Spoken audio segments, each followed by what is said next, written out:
Music has always been something that made me feel alive. It made me feel I had a place in the world, which is important because my world is quite different from others. I was born 4 months early, at 23 weeks and 5 days. My twin sister didn't survive. After heart surgery, 13 blood transfusions, several life-threatening illnesses, and spending 4 months in the hospital, I managed to hold on to life by a thread and was celebrated as a true miracle baby when I came home.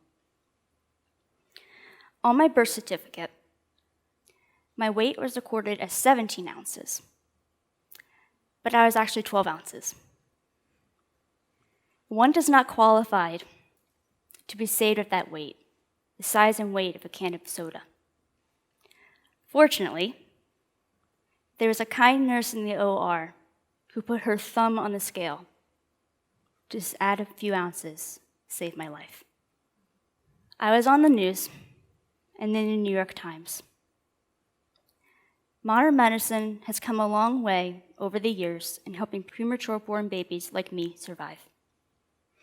Many of us micro-preemies are now in our 20s and are faced with challenges that are quite unusual. One of the challenges is that I have missing parts. I am missing hunger signals, the ability to feel time passing, short-term memory function, and more. In fact, I never had a single stomach ache because I'm missing nerve endings in my stomach. What comes automatically to my friends doesn't really come automatically to me because I have a traumatic brain injury. I need to place Post-it notes around me so when I wake up, I know what I have to do, like brush my teeth and get dressed and wash my face. I live completely in the present, and that is because I don't feel time the way that you do. I move and I act slower than everyone else. For example, I can't tell if I've been in the shower for 10 minutes or 20 minutes without using my alarms from my phone. And those aren't just the big challenges. I mix up words that leave my classmates laughing and confuse my professors.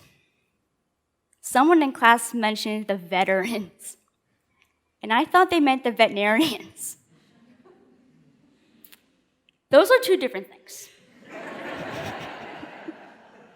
It was years ago. Adults are really good with clarifying and noticing if I don't understand something. My entire life has been pretty lonely because my peers haven't been tolerant. They laughed at me, dismissed me, they rolled their eyes, and they didn't include me in their groups. I was the girl that no one picked to be their partner for a class project and was the last for any team. When someone takes time to know me and see past what others call disabilities, I feel alive. And they learn to live in the moment a bit better. God, sorry. One person who showed real compassion towards me is my elementary school percussion teacher, Mr. McGarvey. He saw that I was interested in playing marimba when I was 11. He was patient and kind, and he didn't seem to mind to translate his meanings and rephrase directions for me. When he saw me swing my arms around in a lesson like this, he didn't laugh at me. He realized I took his instruction the wrong way, which is to swing the beat.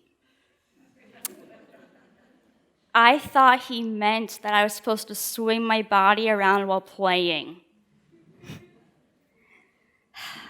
He meant that I should play the piece with a jazzy rhythm, And we both had a good laugh together as a result of that. Eventually, I was winning solo competitions and was accepted into the Raiders Drum and Bugle Corps. Another person who shows compassion towards me is my best friend and roommate, Chloe. We met while we were getting a tour on campus as high school students. It wasn't until a few years later that we became best friends and roommates. Chloe always takes the time to hear me and understand me, and I do the exact same thing for her. As a result, we have a strong bond and lots of fun. Despite the struggles I faced over the years, I know there are other people who were born prematurely in the 90s and early 2000s who are facing the same problems. Neonatologists typically follow up on children born prematurely until they are 3 years old. But there are many issues that commonly rise after age 3 and continue well into adulthood. Many people born prematurely have common conditions that range from social anxiety disorders, issues with circadian rhythms, perhaps the lights were on 24/7 in the NICU, learning disabilities, poor standardized testing, and mental exhaustion.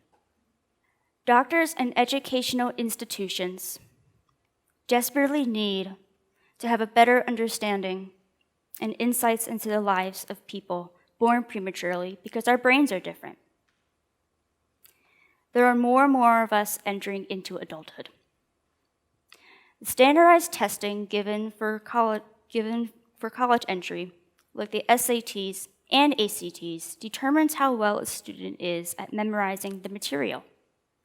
However, they do not measure resiliency, determination, kindness, personality, musical ability, loyalty, the ability to be a good friend and listener, and more. These qualities are what make me a good college student and a good person in general. Fortunately, the admissions staff at Lebanon Valley College were able to see me pass my test scores. How do you know if someone was born prematurely and has invisible disabilities? You don't. That's why it's important that we have compassion and understanding towards others when we get frustrated with them. How about when you don't connect with someone right away, you give it another try? How about you give more of yourself than what you're used to? How about you sit next to that kid in the cafeteria who's alone? How about befriending someone who can use your help? Like Mr. McGarvey and Chloe, how about when you don't connect with someone right away, you don't walk away, but you lean in a little closer? The reality is, if you live long enough, eventually you will experience some kind of disability of your own. You might as well start rising above and start practicing compassion now. Music has always been something that made me feel alive and, like I said, made me feel like I had a place in the world, which is important because my world is quite different from others. And music also helps me express myself and connect to others. And today, I like to share this connection with you by playing Evelyn Glennie's A Little Prayer, which I hope you find calming and relaxing as I do.